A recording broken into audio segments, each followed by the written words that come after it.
ողջույն, շարունակենք խնդիրների դիտարկումը ռեկուրսիվ ֆունկցիաների օգտագործմամբ, հիմա դիտարկենք հետևյալ խնդիրը։ Ուրեմն ասում է ռեկուրսիվ ֆունկցիա, որը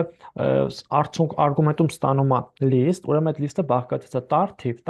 թիվ, այդպես հաջորդականությունից։ Ուրեմն ասում է տարից հետո եկող թիվը ասում է թե այդ նոր ձևավորված list-ը, որ պետքա դու վերադարձնես, թե այդ տարը քանի անգամ կրկնում։ Օրինակ սա նայենք, հա,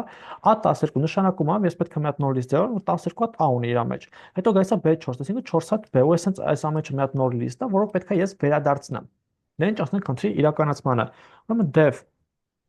function եկեք գրեմ, function, որը արգումենտում ստանում է, ինքը արգումենտում ստանում է ուրեմն list, հա, այսինքն ստե գրենք my list։ Data type-ն ստե նշեմ, որ ինքը list է։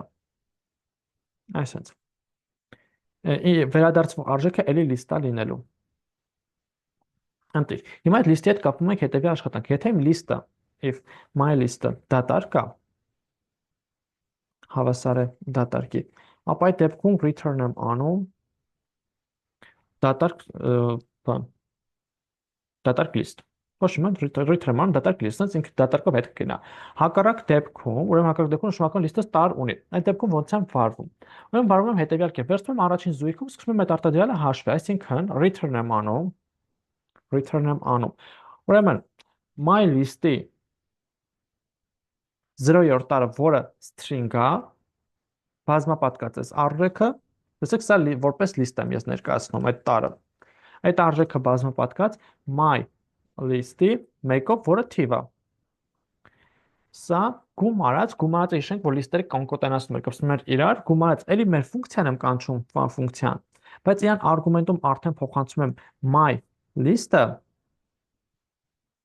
ուրեմն փոխանցում եմ 2-ից մինչև վերջ, այսինքն առաջին 2 տարը ես դիտարկել եմ, մնացած տարերի համար պետք է դրեմ, այս տարերի համար, հետո այս տարերի համար, այդպես շարունակ։ Եվ արդյունքում ստանում եմ ինչ որ ուզում եմ։ Եկեք ուրեմն print անեմ։ Print ենք անում ուրեմն մեր ֆունկցիան, կանչում ենք եւ իրան պետք է փոխանցեմ list, եկեք հենց այս օրինակի list-ն էլ իրան փոխանցեմ։